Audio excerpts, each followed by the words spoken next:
Bueno, ahora vamos a ver cómo fabricamos AM. Se puede generando la señal en bajo nivel o directamente buscar métodos en alto nivel. Vamos a ver que hay pros y contras de cada uno, pues, en lo que es modulaciones de broadcasting de altas potencias. Estamos hablando de varios kilowatts de potencia en antena.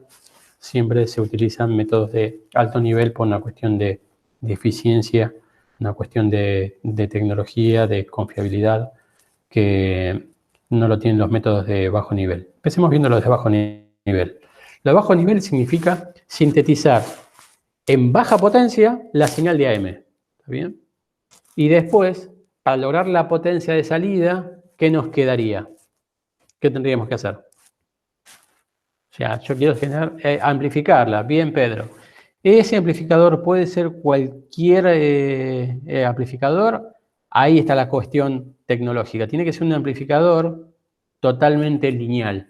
¿Por qué? Porque vos generaste este espectro que está acá. ¿Está bien? Este espectro que está acá. Y lo tenés que mantener tal cual como está hasta la salida. Ese es el problema. La manera de sacarlo es directamente desde sintetizar la expresión de la envolvente compleja. Y es lo que vamos a hacer en GNU Radio, si quieren. Tomar el mensaje y sumarle un 1. Acá lo que está haciendo es tomar el mensaje, multiplicándolo por coseno. ¿Está bien? Es esta parte que está acá. Y tomar ese mismo coseno y sumarlo. Y esto es agregar el 1. ¿Está bien? El A sub C acá no está representado, bueno, está representado dentro de la amplitud del coseno. También lo que podría haber hecho es, esto lo había planteado de otra manera, tomar MDT, poner un sumador, sumarle una continua, lograr el 1, y multiplicarlo todo por coseno. Daría lo mismo. Vamos a hacer esa que es más simple desde GNU Radio. Invito y desafío, si quiere alguno de los ayudantes, si quiere hacerlo en GNU Radio, adelante, mientras vamos jugando. Si no, lo hacemos entre todos, no pasa nada. Atento al test de lectura, chicos. Y si no, la otra manera, que la vamos a ver ahora un poquito más, es, fíjense, tomar una señal compuesta por la portadora más el mensaje y pasarlo por un elemento alineal. Al pasarlo por un elemento alineal, rompemos todo lo que vimos de sistemas lineales. ¿Qué pasaba cuando una señal la pasamos por un elemento lineal desde el punto de vista espectral? ¿Reflejaba las mismas componentes espectrales que tengo en la entrada a la salida? ¿O no? ¿Aparecían nuevos, armónicos nuevos? No, claro, se rompe eso. Los dispositivos lineales son los que mantienen misma foto de entrada y salida espectral. Los dispositivos lineales rompen con eso y te pueden aparecer cosas raras. Y entonces, acá planteamos como un elemento lineal un dispositivo que responde a esta ley, donde tiene un componente lineal, donde XDT es mi entrada, ¿no? Lo que estoy poniendo en la entrada, y a la salida tengo una componente que es lineal y proporcional a sub 1, pero también a la salida tengo un componente que responde al cuadrado de lo que vos pongas a la entrada. ¿Está bien? Esto claramente se define como un elemento lineal.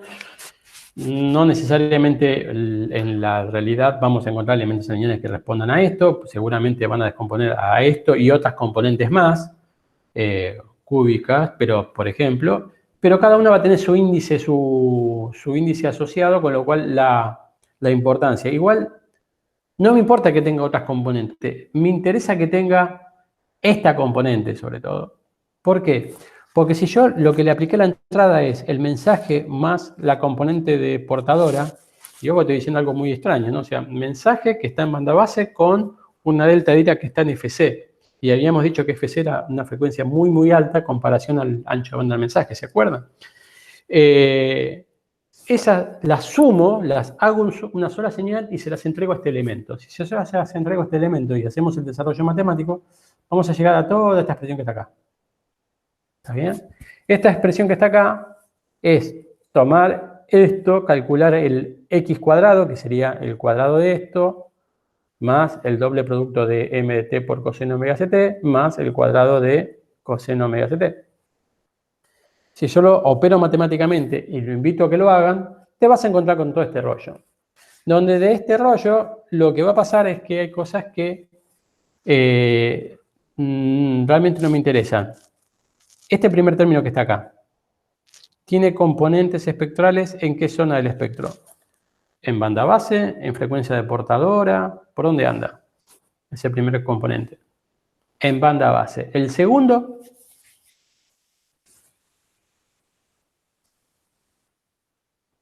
es la portadora directamente, exactamente. El tercero es el interesante, es el que genera las dos bandas laterales. M de t por coseno omega ct, lo que va a generar son los dos triángulos del costado, las dos bandas laterales de la señal. Lo que sigue más arriba son componente a su coseno cuadrado. Este coseno cuadrado, ¿qué componentes espectrales va a tener? ¿Va a tener componentes espectrales en omega c? ¿Qué creen?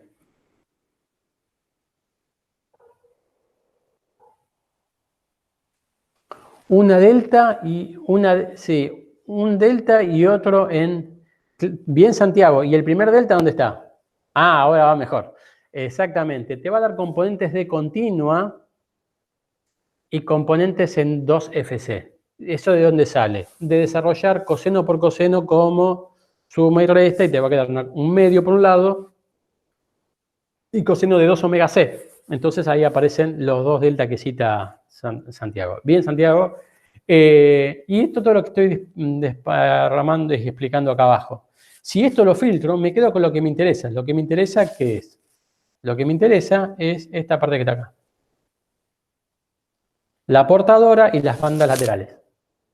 Entonces yo hago un filtro para quedarme solamente con la zona de la portadora y un ancho de banda que sea por lo menos 2B, 2 veces el ancho de banda del mensaje. El ancho de banda del mensaje está representado en esta MDT. Si yo logro eso, voy a lograr sintetizar AM de esta manera. Es una forma, tiene un rendimiento que va a depender las bandas laterales, y esto tendría que ver ahora mi índice de modulación cómo queda, asociado a la amplitud de MDT, pero afectado también por A2 y A1, que A2 y A1 son las características de mi elemento lineal. ¿Está bien? ¿Qué voy a buscar? Que sea, lo ideal sería que sea el componente A2 lo más grande posible. ¿Para qué? Para que el A1 o el A1 lo más chico posible para que me afecte menos en mi nuevo índice de modulación que se compondría de todo esto que está acá. ¿Está? La amplitud de MDT, A2, A1 y este 2 que está acá. Con todo eso yo compondría mi nuevo índice de modulación. No es solamente MDT. Por eso cuidado cuando tomamos cosas dogmáticas, como por ejemplo, la amplitud de MDT es el índice de modulación. Sí, eso es válido en la expresión original de matemática, esta que está acá. Cuando vos haces un análisis de un dispositivo lineal, que lo solemos tomar, el índice de modulación queda compuesto por todo esto que está acá. Es la amplitud, juega de MT, pero también juega A2, A1 y este 2 que está acá. Con todo eso compones el índice de modulación. Con lo cual acá tranquilamente, si querés llegar a un índice de modulación más alto, llegar a un 100%, tenés que lograr que todo este conjunto de 1, la amplitud de MDT, A2, que es una variable ahora, A1 y este 2. Tranquilamente te podría dar que tenés resto como para que MDT, para llegar a un 100%, tenga valor 5, por ejemplo. Y no estás sobremodulando, porque en realidad la estás pasando por este dispositivo lineal y termina dando un índice de modulación del 100%. ¿Se entendió?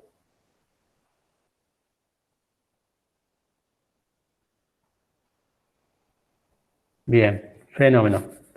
Vamos avanzando. La representación de esto que estamos hablando acá, como utilización de un elemento alineal, estamos usando un diodo. Acá estamos sumando el mensaje, que está representado por esta FDT, más la portadora. Estamos generando el término, este que está acá. Lo pasamos por el elemento lineal, el diodo, y después un circuito sintonizado para quedarme con lo que a mí me interesa. Sintonizado a frecuencia de portadora, con un ancho de banda suficiente como para que pasen las componentes que a mí me interesan, ¿tá? Las bandas laterales. Tiene que ser muy, muy filoso esto. ¿Cuándo le aparecen las próximas componentes espectrales que se producen en este punto?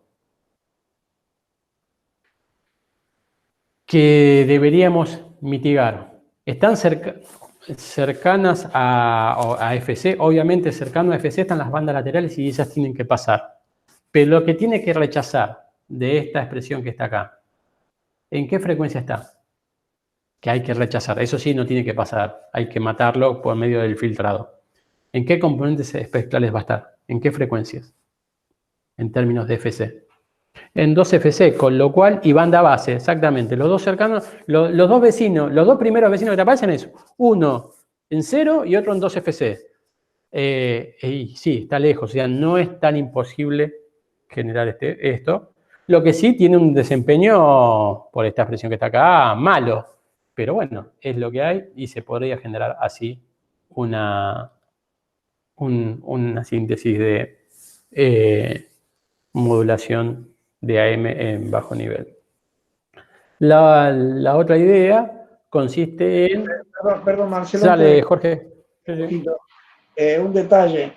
Dale. Vos hiciste el cálculo para una expresión cuadrática y el diodo no siempre es cuadrático, de hecho nunca lo es. Nunca lo es, sí, sí, sí. Entonces aparecen otras cosas. Que lo tenías dicho por ahí en algún lado que habla de los productos de intermodulación. Sí. En una parte del texto vi que decía, en anterior, a veces acá produce intermodulación. Viable en sistemas de muy bajo índice de modulación donde la respuesta exponencial del diodo y la cuadrática se parecen. Pero cuando no es así, aparecen otros componentes que no siempre son fáciles de filtrar. De hecho, son muy difíciles de filtrar. Sí. Y tanto como para agregarle también las características del filtro que pusimos allí, si estamos pensando en una portadora de 1 megaciclo y el AM clásico tiene 5 kilociclos para cada lado, es decir, 10 kilociclos de ancho de banda, estamos hablando de un Q de 100, que es un Q muy manejable, ¿no sé? Para dejar pasar las bandas. Sí. Y planteó este esquema que está acá. Y Jorge dijo, que con mucha razón, que el diodo no en toda su zona de la curva tiene una respuesta que se asemeje al componente cuadrático. Es más, en una zona de la curva es donde más se va a parecer al componente cuadrático. ¿Cómo elijo yo en qué zona de la curva del diodo? ¿Tiene una perillita el diodo? Vamos a decir, bueno, setea, a ver, trabaja acá. ¿Cómo logro eso? No es de la materia, curiosidad nada más por...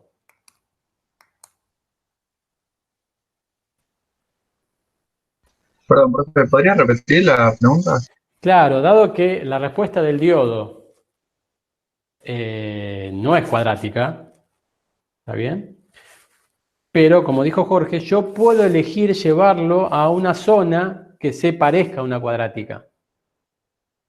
Con el punto Q, es donde vos lo vas a polarizar, es lo que te va a dar lo más parecido a la cuadrática. ¿Ok?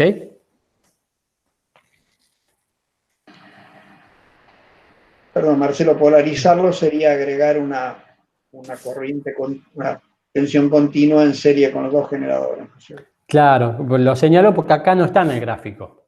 Entonces, vale la pena mencionarlo. Pasamos a cómo generamos AM en alto nivel. En alto nivel lo que vas a generar es potencia de portadora por un lado y potencia de las bandas laterales por otro, y sumarlos en la salida a nivel potencia de salida en antena. Esto, la ventaja que tiene es que habíamos visto el ejemplo de un transmisor donde 100 watts eran de portadora y solo 50 eran de banda lateral. Los 100 watts de portadora, por ser una portadora, yo puedo utilizar amplificadores clase C. Entonces los hago más eficientes y logro llegar al volumen grande de potencia que es la portadora utilizando tecnologías que no necesariamente tienen que ser lineales como un clase A o un clase B, que sí los necesito para la cadena de las bandas laterales. Ahí sí no hay opción, pero trabajo con una potencia más baja. Entonces es por eso es que si la potencia de salida va a ser muy, muy alta, que es lo típico de una broadcasting, varios kilowatts de potencia en antena, pensarlo en hacerlo en bajo nivel y después amplificarlo, se hace muy complicado porque necesitas amplificadores lineales de mucha potencia para manejar algo que es la portadora, no necesitaría eso. Si vos los separás, haces como dos ríos que después confluyen, o sea, dos cadenas de potencia separadas que después convergen en la antena, la cadena más importante, que es la portadora, podés trabajarla con tecnologías más eficientes, y entonces es por eso que se utilizan estas técnicas. Otra manera es generar modular en la etapa de potencia de salida, actuando sobre la amplificación de este último amplificador. Es decir, partir de un oscilador de portadora a amplificar esa portadora y en el último amplificador hacer que su desempeño empeorarlo o mejorarlo en función de ¿qué? De darle una alimentación de continua variable. ¿Variable en función de qué? En función del mensaje. ¿Y cómo logro esta tensión de alimentación variable a la salida? ¿Cómo hago esta alimentación variable para alimentar a este amplificador de salida? Tomando el mensaje y generando, a partir del mensaje, un pulso de ancho variable. Lo llama PWM, modular el ancho de un pulso.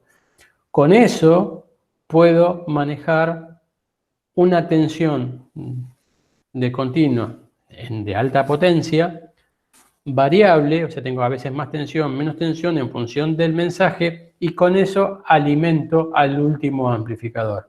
Lo que va a pasar es que este amplificador, que lo único que está haciendo es amplificando una portadora, va a sacar una portadora de más amplitud o menos amplitud en función de la tensión que tenga, la tensión que le viene por la alimentación.